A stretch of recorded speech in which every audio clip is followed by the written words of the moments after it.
Olá, hoje a gente vai falar sobre como superar o término de um relacionamento. Eu trouxe para vocês 10 dicas que são muito importantes nesse processo que é sempre tão difícil, tão doloroso, que é superar uma relação e sair bem e estar pronto para começar de novo. Primeira coisa, a primeira grande dica, terminar um relacionamento é um processo. A gente fica torcendo muito para que passe rápido porque a gente chora, a gente se incomoda, a gente só quer ficar na cama e ficar olhando para a parede, lembrar dos momentos bons e ficar muito triste. Mas o fato é que não tem como eu querer acelerar um processo que eu preciso de tempo para me curar, certo? Tudo na vida tem um processo. Uma planta leva tempo para crescer, o dia leva tempo para passar. Então, terminar um relacionamento e ficar ok com o término desse relacionamento também leva tempo. Dica número 1, então. Respeite o processo. Tenha em mente que é um dia de cada vez, tenha em mente que quanto mais você ficar pensando nisso e mais ficar focado em como está sendo difícil, mais difícil realmente vai ser. Então, primeira dica é um processo, respeite o processo. Dica número 2, não fique muito tempo sozinho. Sabe aquela história de mente vazia, oficina do diabo? Você fica muito tempo sozinho olhando para as paredes, criando minhoca, criando hipóteses, querendo tentar entender por que a relação acabou, querendo esmiuçar os comportamentos finais daquela pessoa e às vezes só lembrando das coisas boas, porque a verdade é que o nosso cérebro sacaneia, gente. Por conta da abstinência daquela relação, da falta que aquela pessoa faz, a gente só consegue lembrar das coisas boas, a gente só consegue pensar no que poderia ter feito de diferente. Às vezes a pessoa foi péssima com a gente, mas de alguma forma o nosso cérebro consegue fazer a gente achar que não foi tão ruim assim. E que na verdade a gente deveria dar mais uma chance, que talvez a pessoa não era aquilo, né? Talvez a gente fez errado, determinado. Então, procure não passar muito tempo sozinho. Passe tempo com pessoas que são positivas, que fazem bem pra você, que estão dispostas tanto a falar um pouco disso quanto a falar de outros assuntos que são mais leves, que são mais legais. Terceira coisa, mantenha-se distraído. Procure uma atividade para fazer todo dia, alguma coisa diferente e alguma coisa que traga que tragam resultados positivos. Então, academia, uma leitura, ir a algum lugar diferente que você nunca foi, jantar num lugar diferente que você nunca foi, procure fazer outras atividades. E aí, uma outra dica, procure se manter sempre ocupado, sempre com alguma coisinha para fazer. É legal ter uma agenda, ou ter uma lista de coisas para aquele dia, ou ficar se programando um dia de cada vez, mas não ficar sem fazer nada, porque como eu falei antes, mente vazia, oficina do diabo. Se você ficar sem fazer coisas, parece que pesa. Sabe quando você acorda de manhã e tem uma música na tua cabeça que tu não consegue desligar e te irrita que tem uma música na tua cabeça? Então, é a mesma coisa com o término do namoro. Por que a música irrita? Porque você fica focado na música, que a música nunca sai da tua cabeça.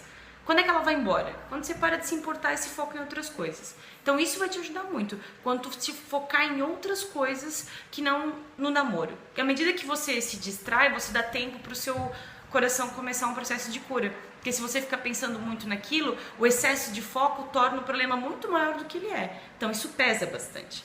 Outra coisa, faça pesquisas entre os seus amigos, como é que eles superaram e sobreviveram aos términos do relacionamento, quais atividades que eles escolheram que levaram a finalmente ter um pouco de paz e se sentirem um pouco mais leves. Assista filmes sobre isso, sobre términos de relacionamento.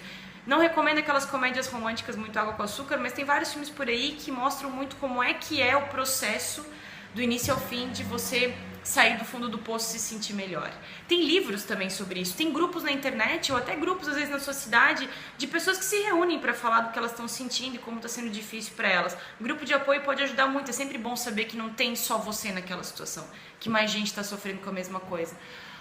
Outra coisa, preste atenção nos seus sentimentos, preste atenção na sua intuição. O que a tua intuição está te dizendo? Que vai ficar tudo bem? Que você vai sobreviver? Que já foi pior? Ou que ele não era tão bom assim? Escute a sua intuição. Outra coisa, não tenta curar um amor com o outro. Isso é uma baita furada. E a gente faz isso com bastante frequência.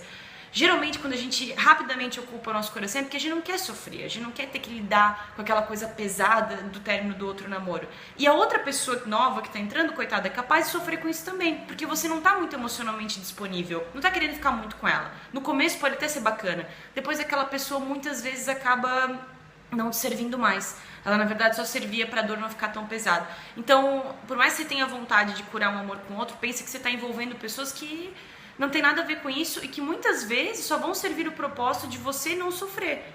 Então, será que você tá com uma pessoa nova porque você tá gostando de uma pessoa nova? Ou será que você não quer sofrer? Sofrimento faz parte da vida. E sofrer é bom, no sofrimento a gente cresce. Claro que tem dor e que tem tudo mais, mas aprenda a se escutar e a sentir o seu sofrimento.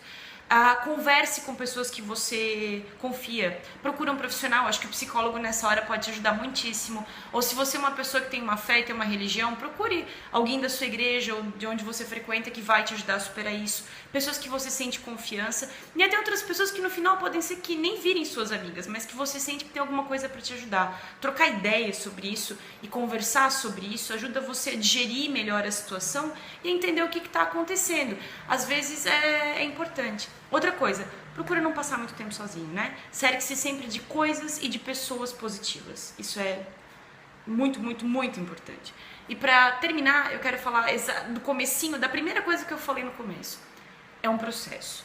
Prometo que passa, só que leva tempo. Para alguns mais, para outros menos, mas com essas dicas que eu passei, o processo ele pode ser menos doloroso e talvez até mais rápido. Então observe-se, se dê uma chance. Mais uma coisa. Eu sei que muitas vezes a gente não tem vontade de sair da cama. A gente não tem vontade de fazer exercício, de sair com os amigos ou de se divertir. Não deixe esperar a vontade chegar. Faça, se force a sair da cama, se force a ter atividades. Porque muitas vezes vai levar um tempão para a vontade chegar mesmo. E muitas vezes a vontade chega quando você já optou por fazer alguma coisa. É aquela história. Se dê novas chances e novas oportunidades. Boa sorte para quem está sofrendo e para quem não está passando por isso nesse momento. Guarde essas dicas porque mais cedo ou mais tarde essas coisas podem acontecer. Até mais.